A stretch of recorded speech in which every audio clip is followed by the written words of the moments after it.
A church full of grace. The News Church.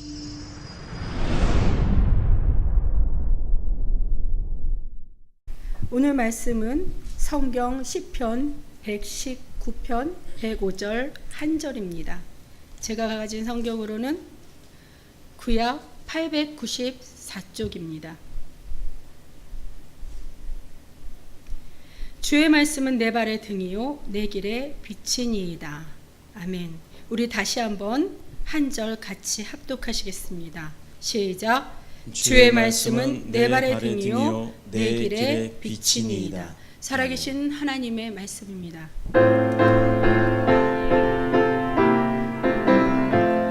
주님 우리의 마음을 여시어 말씀을 깨닫게 하옵소서.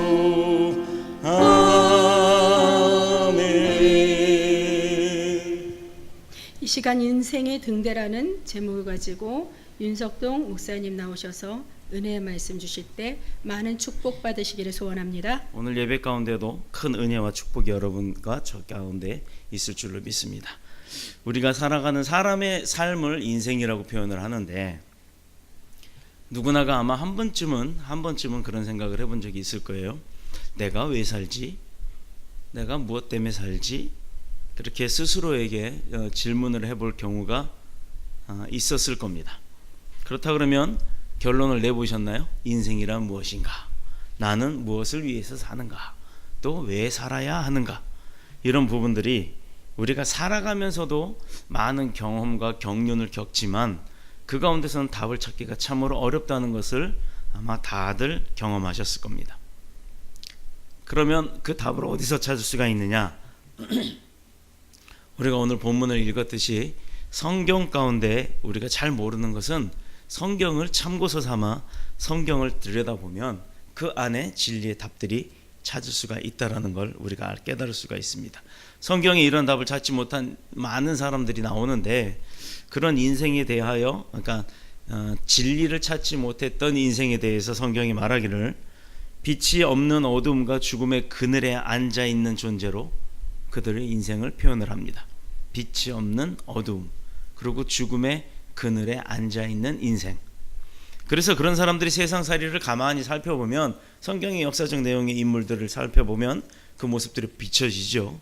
어두운 삶 가운데 어둡고 암담한 아주 참담한 불쌍한 그런 삶을 그들은 살았다라는 겁니다. 그래서 그런가 철학자 헬라의 철학자 디오게네스는 대낮에도 마치 빛도 없는 캄캄한 길을 가는 것처럼 그 사람은요 등을 들고 다녔대요. 우리 예전에 시골에서 결혼식을 하거나 아니면 양반이 어디를 갈 때 야간에 밤길을 가면 그 종들이 그 앞에 들고 다니는 청사초롱이라는 게 있었어요. 이렇게 초를 넣어가지고 이렇게 들고 다니는, 그러면 앞에 길이 밝혀지는 그런 등불이 있었습니다. 요즘은 우리는 랜턴이라고 하고 요즘은 더 밝아져서 이렇게 뭐라 그래요? 핸드폰에 이렇게 딱 불이 들어오죠. 그런데 우리가 바다에 나갔을 때 바다의 그 막막한 한 바다 가운데서 그 배들이 이 항구를 찾아 들어올 때 야간에 어떻게 찾아오냐면 물론 뭐 계기적인 것을 보고 나침반을 보고 그렇긴 합니다만 결과적으로는 이곳이 내가 찾는 그곳이 맞는지를 확인하는 데는 빛을 밝게 비춰주는 등대의 불빛을 보고 찾아오기 마련입니다. 세상의 만물의 이치도 어두움 가운데서는 아무것도 찾을 수가 없어서 무엇인가 빛 가운데로 나아가고 그 빛 가운데 머물렀을 때 내가 볼 수 있고 찾을 수 있는 그런 기쁨이 있었다라는 거예요. 우리 삶 가운데도 예수 그리스도께서 무엇으로 이 땅에 오셨다고요? 우리를 구원하러 빛으로 이 땅에 오셨다라고 이야기를 합니다. 왜 예수 그리스도께서 빛으로 이 땅에 오셨을까? 믿음의 사람 야곱도 그 아들이 애굽의 국무총리가 되어서 온 가족을 다시 애굽으로 데려가서 먹고 살게 할 수 있었는데 애굽 왕 앞에 섰을 때 그 가족들이 그 아들 야곱에게 했던 많은 사건들이 있었고 죄가 있었잖아요. 그래서 애굽의 왕 앞에 섰을 때 그가 한 말이 뭐냐면 창세기 4장 47장 9절에 보면 야곱이 바로에게 아뢰되 내 나그네 길의 세월이 130년이니이다. 올해도 살았죠. 내 나이가 얼마 못 되니 130년 살았는데 얼마 못 됐대요. 우리 조상의 나그네 길의 연주에 미치지 못하나 험악한 세월을 보내었나이다. 우리 조상들이 살아갔던 그 많은 날들에 비하면 지금 내가 살아온 날은 아무것도 아니나 그 가운데 그 살아온 짧은 시간에도 굉장히 많은 험악한 세월을 보내게 되었다라고 애굽 왕 앞에서 고백을 합니다. 누가요? 야곱이요. 야곱이 그렇게 고백을 합니다. 과거에 걸어왔던 인생길이 결국은 빛 가운데 걸어온 것이 아니라 어둠 가운데 고통 가운데 지내왔던 세월로 보내오면서 걸어왔다라고 고백을 합니다. 야곱은 우리에게 있어서 참으로 인내의 표장이 되기도 하는 인물이기도 합니다. 우리는 성경의 인물을 성경의 인생을 부정적으로 볼 때 그 부정적인 존재들이 간혹 나오는데 그렇게 표현하는 이유가 있어요. 우리가 바로 그 바른 인생의 길로 나아갈 수가 있고 또 가치 있고 보람 있고 한 그런 아름다운 삶을 주님께서 원하시는 삶을 우리가 만들어갈 수 있기 때문에 그들의 삶이 안 좋았다, 어두웠다라고 우리가 평가를 할 수가 있는 겁니다. 그것이 무엇 때문이라? 우리가 무엇 때문에 그렇게 할 수 있다? 인생에 욕심에 사로잡히면 결국은 내가 살아가는 인생에 내가 주인공이 되고 내가 주인이 되려고 하다 보면 욕심이 생기고 또 야욕이 생기고 어떤 욕구들이 생기기 마련입니다. 잘 살길 원하고 멋지게 살길 원하고 세상 가운데 드러나기를 원하고 아니면 세상을 쥐고 흔들길 원합니다. 이것은 뭐 때문이냐면 그런 욕심과 야욕으로 인해서 결국은 그 사람의 인생이 빛 가운데로 가야 함에도 불구하고 하나님을 떠나는 죄를 범하게 된다라는 거예요. 지금 이 시간에도 세상에 나아가 보면요, 정말로 주일임에도 불구하고 치열하게 세상 가운데서 경쟁해 가면서 그 세상을 이겨내려고 하는 힘든 삶을 사는 사람들이 바로 문 밖에 나가면 숱하게 있다라는 겁니다.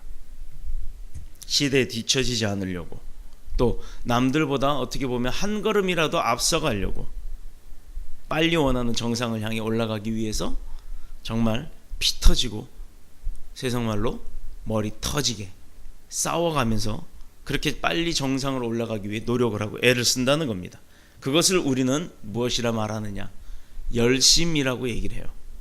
그래서 인생 찬가로 유명한 미국 시인이었던 헨리 W. 롱펠로우도 자신의 시에서 말하기를요, 세상의 넓은 전쟁터에서와 인생의 야영장에서 쫓겨다니는 가축이 되지 말고 싸움터의 영웅이 되라 라고 표현을 했어요. 근데 아무리 우리가 그렇게 세상 가운데서 치열하게 싸우고 머리 쓴다고 내가 남을 밟고 일어선다고 해도 정작 그렇게 열심히 산다고 했지만 원하는 결과 얻고 사시는 분이 있으면 손 들어보세요. 나의 노력은 열심일 뿐이라는 겁니다. 아무리 노력을 해도 내가 원하는 그 정상이라는 곳에는 다다르지를 못해요. 왜? 우리에겐 한계가 있기 때문에. 그렇게 사는 것이 과연 무엇이고 어떤 결과를 가져오는 것인가에 대해서 사람들은요, 잘 알지 못하면서도 그냥 무조건 잘 살려고, 무조건 1위가 되려고, 무조건 앞서가려고만 합니다. 그러나 성경을 우리가 잘 읽어보면 왜 우리가 그렇게 1위가 되려고 하고 앞서가려고 하고 잘 살아야 하는지에 대한 정답이 나와요.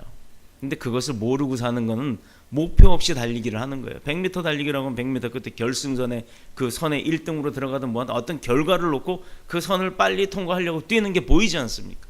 그래서 보이는 목적을 두고 뛰는데 세상 사람들의 1위는 그 목적이 없다라는 겁니다. 어디까지 뛰어야 될지, 어디까지 열심히 일해야 될지, 어디까지 돈을 벌어야 할지 그 답이 없이 하고 있는 거예요. 그러면 그 사람은 평생의 노예가 되는 거예요. 우리가 사과가 10개가 있어요. 10개를 사왔는데 이 중에 어떤 사람은 10개 중에서 제일 상한다고 제일 많이 상한 거부터 먹기 시작합니다. 그래서 제일 많이 상한 거, 그 다음 상한 거, 그 다음 상한 거, 그 다음 상한 거, 이런 식으로 먹다 보면 또 어떤 사람은요 10개 중에 제일 좋은 거부터 먹기 시작해요. 그러면 똑같은 10개의 똑같은 사과지만 썩은 것부터 먹기 시작한 사람은 처음부터 끝까지 다 썩은 걸 먹은 겁니다. 그러나 좋은 것부터 먹은 사람은 처음부터 끝까지 제일 좋은 걸 먹은 거예요. 되는 거예요. 100m 달리기인지 1000m 달리기인지 아니면 100km 달리기인지 아무도 알지 못하면서 내 인생의 끝날까지 열심히 달려간다는 겁니다.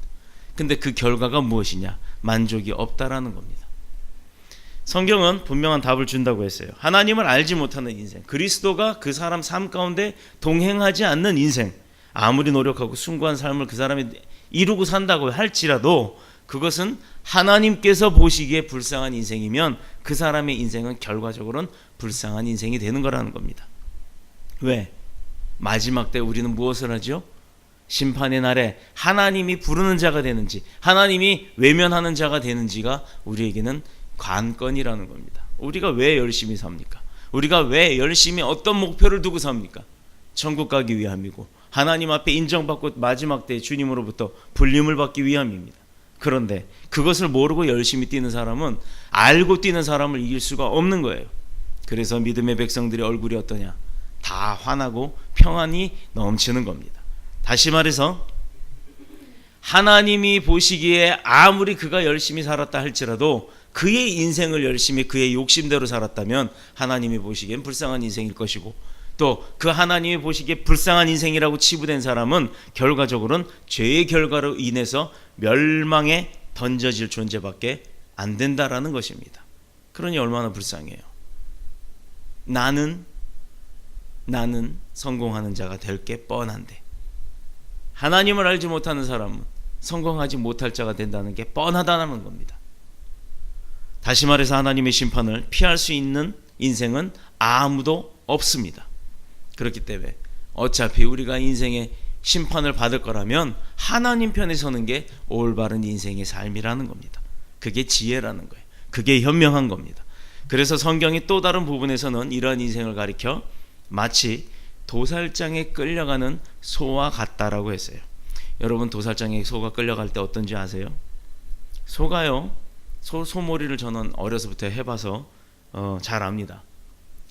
그냥 알아요. 때가 되면 자기도 들에 나가 일할 건지 밥 먹으러 갈 건지 쉬러 갈 건지 물 먹으러 갈 건지 다 압니다. 그런데 그런 소가 어느 날 평상시에 달리 트럭에 실려간다거나 모르는 사람의 손에 이끌려간다 그러면요 소도 울어요. 이따만한 눈방울에서 눈물이 뚝뚝 떨어집니다. 근데 그나마 사람한테 끌려가거나 실려갈 때는요 딸려갑니다. 그런데 소의 도살장 앞에, 제가 왕십리 쪽에 살아서 그 마장동이라는 곳에 살았을 때 바로 집 뒤편이 도살장이었어요. 요즘은요 소도 동물학대라 그래서 때려서 죽이질 않습니다. 하지만 제가 어렸을 적엔 소를 망치로 때려서 죽이던 시대예요. 그러면 소 비명 소리가 얼마나 날카롭게 들리는지 여러분 아시잖아요. 소 소리가 어떤지. 매 이러던 소가 아주 날카로운 소리로 울어댑니다. 소가 도살장에 끌려갈 땐 자기가 죽는 걸 알기 때문에 그 큰 등치에 발 4개로 버틸 대로 버팁니다. 사람들이 얼마나 힘들어하는지 몰라요. 사도 바울도 이러한 인생을 향하여서 경고하기를 히브리서 9장 27절에 한 번 죽는 것은 사람에게 누구에게나 정해진 것이요 그 후에는 심판이 있으리니 라고 이야기를 합니다. 이런 모든 것이 무엇을 의미합니까? 인생의 죄 문제를요 살아생전에 해결하지 못하면 구원을 받는다 할지라도 그것을 우리는 흔히 부끄러운 구원이라고 해요. 죄 질 대로 다 짓고 살 만큼 다 누리고 살고 놀 만큼 다 놀고 흥청망청 그러다가 마지막 때 주님 앞에 갈 때 내가 주님 앞에 서기 직전에 내가 입술로 고백하면서 주님 믿습니다라고 고백을 해도 구원은 받습니다. 그러나 그 구원의 상급은 없다라는 걸 명심하시기를 바랍니다. 아무리 화내려고 또 아무리 화려하려고 내가 열심을 다한다고 해도 세상 사람들은요 그 사람이 성공했다고 칭찬해 주지 않으면 성공한 게 아닌 거예요. 그런데 요즘에 보세요. 어떤 사람을 성공했다고 합니까? 정말 개천에서 용나서 정말 어려운 형편 가운데 열심히 일해서 검사 판사가 됐다면 성공했다고 합니까? 요즘 검사 판사가 얼마나 무시받는 시대예요. 판사가 얼마나 법을 어겨가면서 또 뒷거래를 하는 그런 시대입니까? 돈 많이 벌었으면 야 너 성공했다고 돈 많은 사람에게 칭찬해 주나요? 아닙니다. 돈 많은 사람에게 칭찬하고 그 사람에게 알랑알랑거리는 건 뭐겠어요?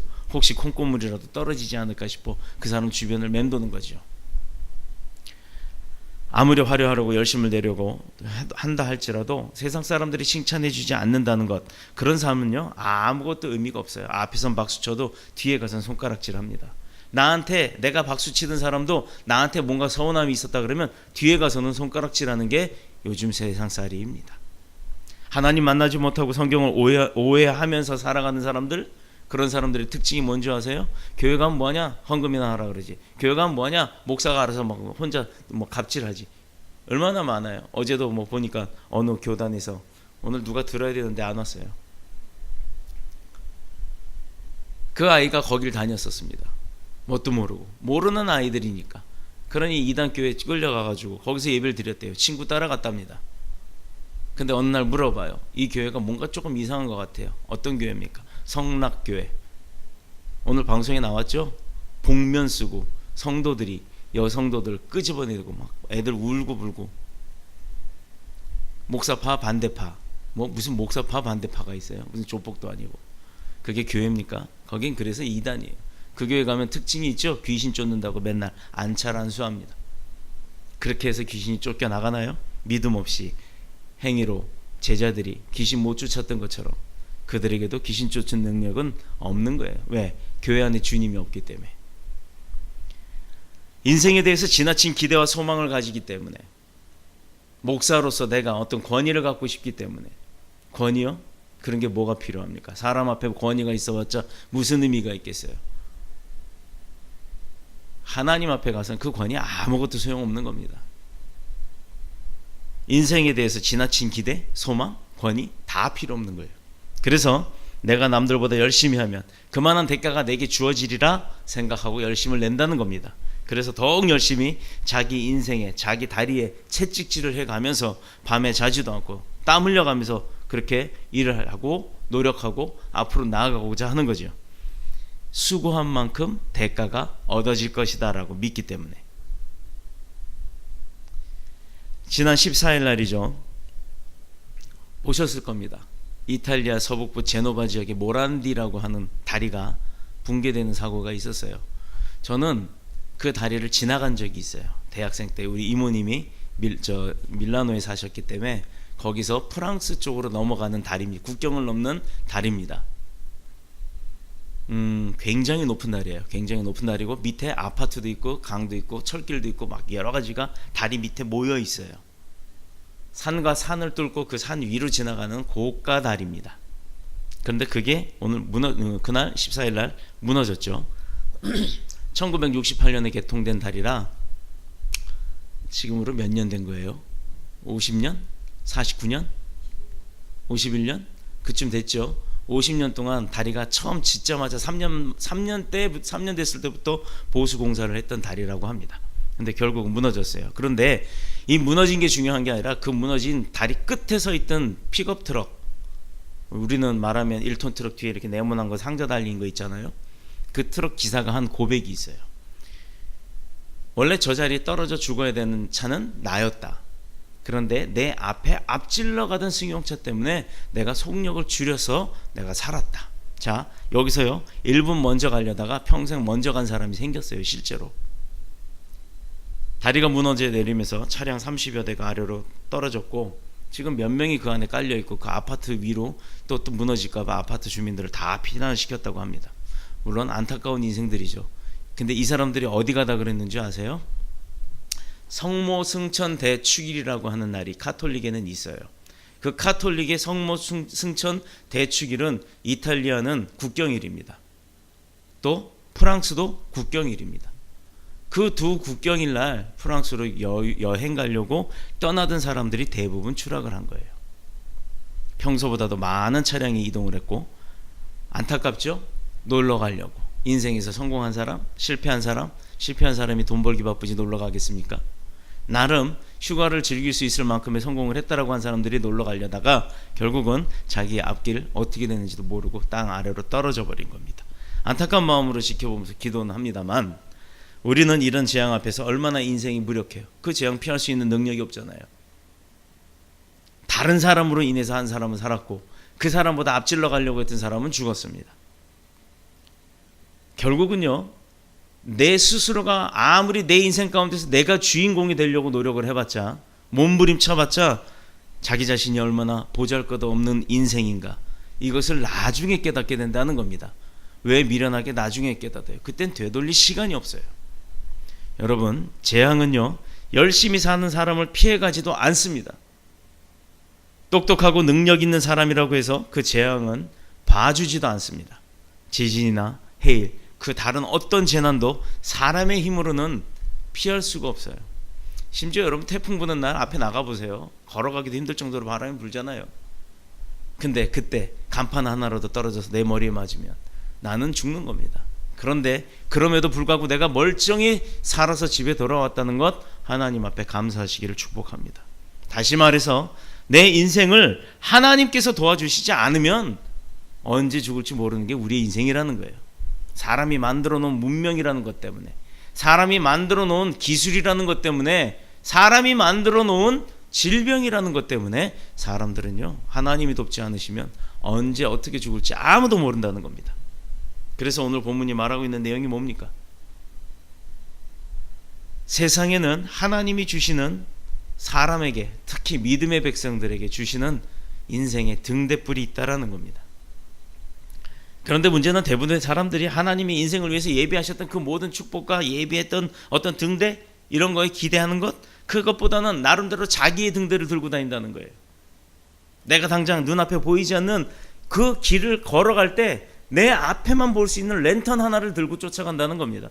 그러나 하나님은요, 끝까지 비춰주는 광명의 빛의 등대로 우리를 지켜주고 계신다는 것 잊지 않으시기를 축복합니다. 어떤 사람은 지식의 등대를 켜고, 어떤 사람은 남다른 능력과 또 그 경험의 등대를 켜고, 21세기 정보와 지식을 사용하는 등대를 켜고, 또 세상을 비추어 살아가고도 있어요. 그러나 성경은 잠시 피어올랐다 사그라지는 성냥개비의 불꽃 같은 것이 아닙니다. 그렇게 성냥개비의 불꽃처럼 기나긴 인생을 밝힐 수가 없다라는 거예요.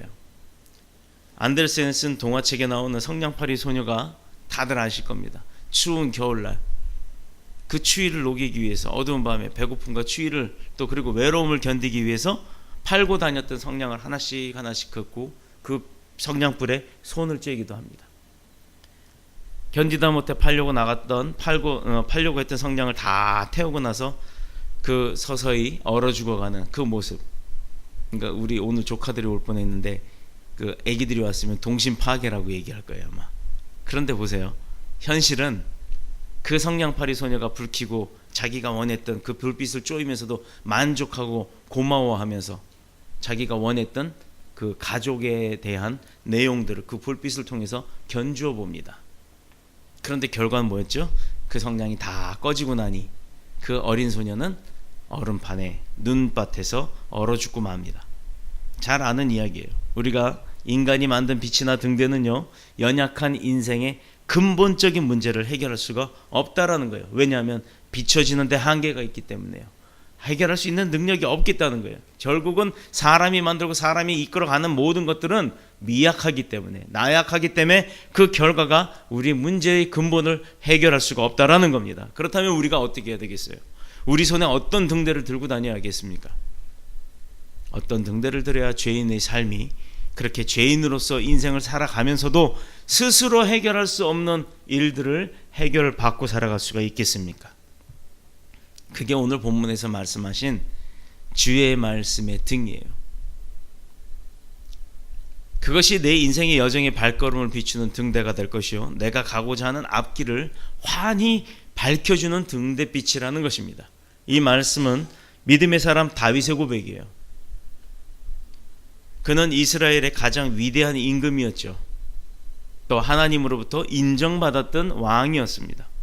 믿음의 조상 야곱 못지않게 그도 험한 길을 걸어왔습니다.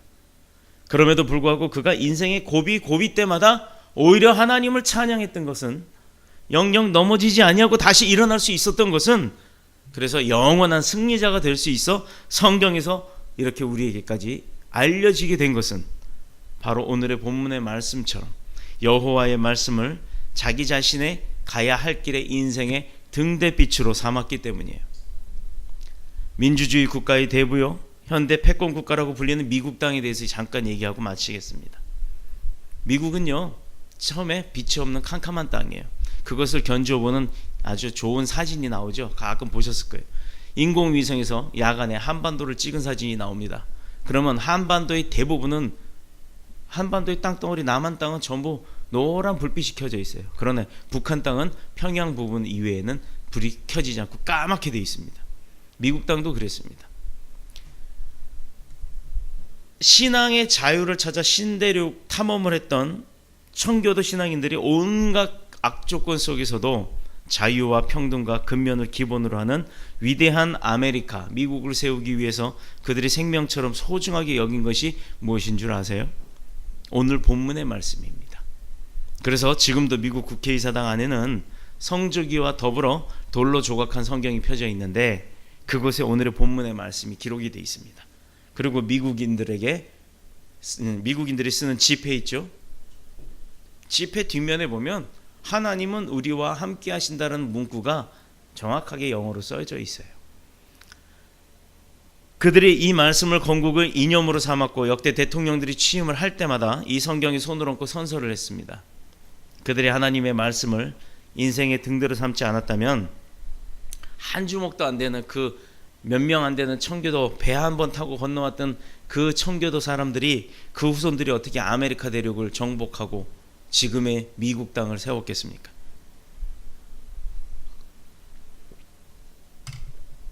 아메리카 땅 정복 시에 수많았던 인디안들과 또 많은 야생 동물에 의해서 하나님이 돌보시지 않았으면 그들은 다 죽임을 당하고 멸종되고 말았을 거예요. 아마 그렇게 됐으면 미국이란 땅이 아직도 생겨나지 않았을 것이고, 또 역사 가운데서도 그 청교도 아메리카 대륙을 발견하고 아메리카로 이주했던 그 청교도들이 기억에 남지도 않았을 것입니다.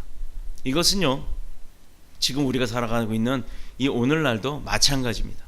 하나님을 높이고 그 이름을 찬양하는 자는 세상 가운데서 그 존귀함을 얻게 될 것이고, 하나님의 말씀을 자기 인생의 등대로 삼고 살아가는 자는 그 말씀대로 살 때 하나님의 역사하심과 성령의 인도하심을 받기 때문에 그냥 우리는 순종하기만 하면 돼요. 하나님이 하자는 대로 순종하기만 하면 됩니다. 그러면 하나님에게 이끌어 주시고 하나님이 보호해 주시니까 우리의 인생은, 그래서 그렇게 살아갈 때, 하나님의 말씀대로 순종하고 살아갈 때 인도함 가운데 받는 평안이 있다는 거예요. 그게 성공한 삶입니다. 돈 많은 게 성공한 게 아니에요. 많이 가져봤자 결국 자식들한테 유산 싸움밖에 안 남겨줘요. 돈 남겨봤자, 건물 남겨봤자 자식들 싸움밖에 안 일어납니다. 그런데 믿음을 남겨주는 가정들은요, 그가 많이 남겼든 적게 남겼든 그 자식들이 싸우는 거 보셨나요? 하나님의 말씀에 기록된 모든 축복들로 풍성하게 채워지게 되는 줄로 믿습니다. 지금까지 우리가 세상 사람들이 좋아하는 등대를 지고 그것을 바라보면서 그것을 따라가고 그 세상을 비추며 그것을 자랑으로 삼았더라도 이제부터는 하나님의 말씀의 등대를 기준 삼고 그 빛으로 우리가 여호와 하나님의 말씀을 우리 인생의 등대로 삼아 나가는 저와 여러분이 되시기를 축복합니다. 왜 그렇게 말할 수 있느냐? 왜 그렇게 권유를 하느냐? 권면을 하느냐? 이것은요, 시편 119편 전체에 답을 하고 있어요. 그 가운데서 98절을 보면 한번 찾아보겠습니다. 성경 시편 119편 98절입니다. 894쪽이죠. 주의 계명들이 항상 나와 함께 함으로 그것들이 나를 원수보다 지혜롭게 하나이다. 또 130절에는요, 주의 말씀을 열면 빛이 비쳐 우둔한 사람들을 깨닫게 하기 때문이라고 되어 있어요. 그러므로 하나님의 말씀은 우리 인생에게 있어서 뭐요? 지혜요, 능력이요, 구원이 되는 줄로 믿습니다. 다윗 왕이 얼마나 전쟁을 많이 치렀고 그 손에 사람을 많이 죽였기 때문에 피를 얼마나 많이 묻혔기에 하나님은요, 그 다윗 왕의 뇌는 성전 짓는 것을 허락하지 않았어요. 그렇게 인정을 했던 왕이지만 그의 손에 피가 묻었기 때문에, 많은 피가 묻었기 때문에 하나님은 다윗 왕을 성전 짓는 것에 세우지 않으셨습니다. 그 아들 솔로몬 왕부터 짓기 시작했어요. 인정했지만 그렇다면 봅시다. 인정했지만 성전은 짓지 못하게 하셨고, 그가 그 많은 성전을 짓지 못하게 할 정도로 많은 전쟁에 있어서 피를 묻혔다는 것은 승리자가 되었다라는 거예요. 그런데 그런 승리자가 될 수 있었던 게 어떤 이유에서였겠습니까? 세상에 전쟁에 나가서 한 번이라도 패배하지 않고 계속해서 승리할 수 있는 사람이 어디 있겠어요? 성경에 눈을 씻고 봐도 그가 적에게 패한 것을 한 번도 찾아볼 수가 없습니다. 어떻게 해서 그렇게 할 수 있었을까? 여호와의 말씀이 다윗의 지혜가 되었기 때문입니다. 전쟁은 힘이 아니에요. 계략입니다. 바로 이 지혜의 말씀이 오늘 우리에게는 십자가를 통해서 죄를 씻게 만드는 줄로 믿습니다. 구원과 영생을 주시는 능력이 되는 줄로 믿습니다. 세상 사람들이 세상에 빠져 있을 때도 하나님의 말씀 속에 무엇이 있는지를 모르고 그 말씀이 우리 인생을 어떻게 극적으로 변화시켜 주는지도 모르고 그렇게 살아가요. 말씀으로 변화된 인생이, 그 인생이 무엇을 바라보고 어떻게 살아가는 줄도 모르고 살아간다는 겁니다. 얼마나 안타깝고 불쌍합니까? 그렇다면 여러분, 제가 하나 여러분께 묻겠습니다. 여러분 성경 얼마나 보세요? 믿음의 사람, 주의 백성, 축복받길 원합니다. 나도 부자 되길 원합니다. 나도 건강하길 원합니다. 그런데 성경을 안 봐요. 성경을 안 보고 어떻게 하나님의 말씀을 할 수 있겠습니까? 주일날, 금요일날, 수요일날, 새벽 예배 이렇게 말씀을 들어도 부족한데, 예배 안 나오는 건 그렇다 치더라도 성경 안 보는 건 믿음의 백성으로서는 조금 문제가 있다라고 저는 느껴집니다. 하나님이 뭐라고 생각하실지를 판단해 보시길 바랍니다. 1993년 제가 일본에 처음 갔어요. 그때 느낀 게 뭐였냐면 일본도 형광등을 쓰고 한국도 형광등을 쓸 때입니다. 그런데 이상하게 한국보다는 일본이 밝아요. 일본의 형광등조차도 한국과 비교해서는 그 밝기가 많이 달랐다라는 겁니다. 사람들의 모습도요, 어떻게 보면 굉장히 많은 차이가 있었어요. 이것은 우리 인생도 마찬가지예요. 얼굴 표정이 밝아야지 사람들도 그 사람을 반깁니다. 컴컴하고 짜증나고 까득하고 인상이 찌부려서 얼굴에 온갖 주름이 다 붙어있고, 나이의 주름을 말하는 게 아니라 인상 써서 생겨나는 그런 주름들이요, 다 도망가고 나중에는 그 사람 혼자만 남게 됩니다. 이 사람의 문제가 뭐예요? 그 사람의 문제가 뭐겠습니까? 왜 사람들이 그를 기피합니까? 그것은요, 인생에 빛이 없기 때문이에요. 그 사람의 얼굴이 환하지가 않기 때문입니다. 우리가 길 가다 많은 사람들을 보는데 한번 보세요. 인상을 찌푸릴 대로 찌푸리다는 사람들 얼굴 보통 밝은 사람이 없어요. 다 새카맣습니다. 그런데 그 가운데도 크리스찬인지 아닌지를 보면 느낌이 오는 사람들이 있어요. 얼굴이 밝아요. 얼굴에서 빛이 납니다. 요한복음 1장에 보면 예수 그리스도는 이 세상에 빛으로 오셨습니다. 아멘. 4절에 보면요, 그 안에 빛이, 생명의 빛이 있었으니 이 생명은 사람들의 빛이라, 이렇게 표현이 되어 있어요. 5절에 보면 빛이 어두움에 빛이 돼 어두움이 깨닫지 못하더라. 그런데 문제가 뭐죠? 그리스도가 세상의 빛으로 오셨지만 사람들은 이 빛으로 나온다는 것을 거절한다는 거예요. 빛으로 오라고 해도 안 옵니다. 예배 가운데 나와서 하나님과 함께 동행하세요, 하나님을 아세요, 하나님을 만나세요라고 아무리 우리가 외쳐대도 나오질 않아요. 오히려 숨어버리죠. 거절하는 건 둘째치고 숨기까지 합니다. 왜냐하면 자기 자신의 죄가 드러난다는 것 사탄이 너무나도 잘 알기 때문이에요. 그래서 그 사람이 교회 빛 가운데로 나가는 걸 막는 겁니다. 빛이 없으면 이 세상이 어떻게 되겠어요? 어둠이고 고통에 빠집니다. 두려움과 혼란 속에 빠지게 됩니다. 그래서 인생에게는 빛이 필요한 거고, 빛이 있을 때 생명이 존재하는 거고, 또 삶이 있을 수 있는 거고, 그 삶 가운데 예술도 있고 기쁨도 있고 느낌도 있고 감동도 있는 것입니다. 성경을 읽으면서 여간에서 다음 장에 나오지 않는 곳이 어디냐면, 몇 장만 넘기면 바로 그 다음 장 나오잖아요. 그런데 119편, 오늘 본문이 있는 이 119편이 176절까지 있어요. 그러다 보니 몇 장을 넘겨도 다음 장이 나오죠. 무려 대부분의 성경이 5페이지에 걸쳐서 이 119편이 있습니다. 그런데 내용을 보면요, 생각이 달라져요. 길지만 읽으면 읽을수록, 묵상하면 묵상할수록 그 내용이 읽는 사람에게 무한한 지혜와 능력을 제공하기 있기 때문입니다. 11절을 보면 하나님의 말씀은 인생으로 하여금 죄짓지 않고 바르게 살도록 하게 하시고, 또 25절에는 말로 다 할 수 없는 고통 속에서 하나님의 말씀은 나를 다시 살아나게 할 수 있게 힘을 주시고, 또 42절에는 수많은 대적자들에게도 둘러싸여 있음에도 그들을 향하여 내가 대답할 수 있는 말의 능력을 주신다는 겁니다. 49절은 곤란한 일을 당해도 소망을 가지고 다시 일어날 수 있는, 하늘이 무너져도 뭐 솟아날 구멍이 있다, 이건 속담이죠. 그보다 더 큰 실질적인 지혜를 얻을 수 있는 게 이 119편입니다. 인생을 살면서 빛이 없어서, 그래서 앞이 보이지 않아 깜깜할 때가 얼마나 많습니까? 낙담할 때가 얼마나 많아요. 그래서 고민하고 갈등하고 고통하고, 또 이리 갈까 저리 갈까, 차라리 돌아갈까, 무슨 노래 가사 같기도 한데, 그렇게 방황하는 게 우리의 인생이라는 겁니다. 우리 몸에 문제가 생기면 약을 먹죠. 그래도 안 되면 병원 갑니다. 의사의 도움을 받아야 하는 것처럼 인생에 문제가 생기면 인생의 주관자가 되시는 하나님을 찾아 하나님 앞에 가서 해결을 받아야 될 줄로 믿습니다.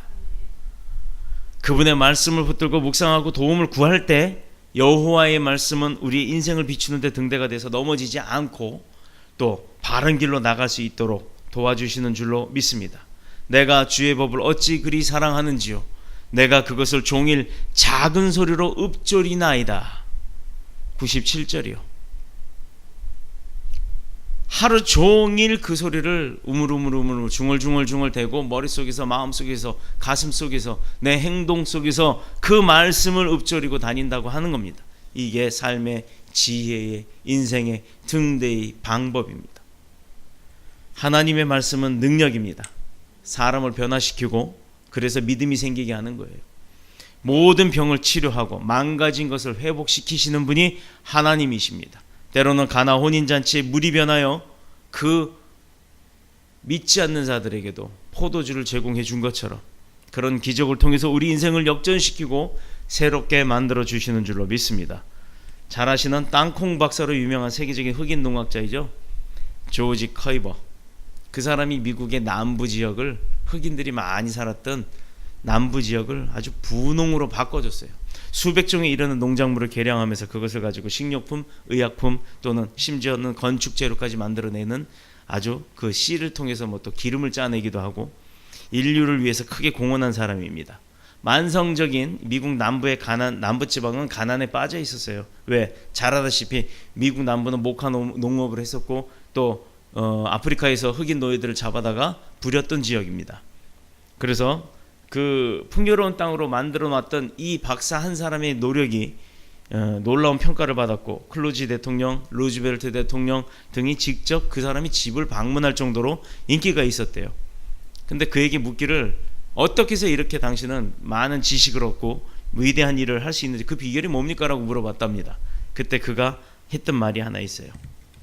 성경책을 딱 들더니, 내가 알고 있는 모든 지식의 조언은 여기서 나왔습니다. 과학 교과서가 아니요, 농업 전문 서적이 아니라 성경의 말씀 가운데서 지식이 나왔다고 그는 고백을 합니다. 여러분, 세상에 많은 친구들이 있죠. 뭐 물론 우리 교회는 없겠습니다만, 술 먹는 친구, 놀러 가서 춤추는 친구, 또 뭐 어디 엉뚱한 데로 가는 친구들, 아니면 또 좋은 등산하는 친구 등등등 여러 가지 친구들이 있습니다. 동아리들도 있고 만나는 사람들이 있죠. 그들에게 내 가장 친한 친구가 누구냐고 물어본다면 여러분은 누구라고 대답하시겠습니까? 여러분은 당당히 내 가장 친한 친구는 예수 그리스도라고, 그분의 명함, 이 성경책을 당당히 전해야 될 줄로 믿습니다. 이게 바로 하나님이 원하시는 삶 속에서 복음을 전하는 축복의 삶이 될 줄로 믿습니다. 그렇다면 오늘 우리도 하나님의 말씀이 성경에 늘 배우고, 또 하나님의 말씀을 묵상하고 순종하고 그 말씀을 우리의 인생의 등대로 삼는다면, 말씀의 등대를 들고 빛 가운데로 걸어가는 우리와 우리 자녀들에게 놀라운 축복과 은혜로 함께 하실 줄로 믿습니다. 여호와 하나님의 말씀으로 인생의 등대를 영원토록 밝혀서 생명의 빛 가운데로 밝게 걸어가며 또 하나님의 영광이 되시는 저와 여러분이 되시기를 그리스도의 신 예수님의 이름으로 축원합니다. 축복합니다. 기도하겠습니다.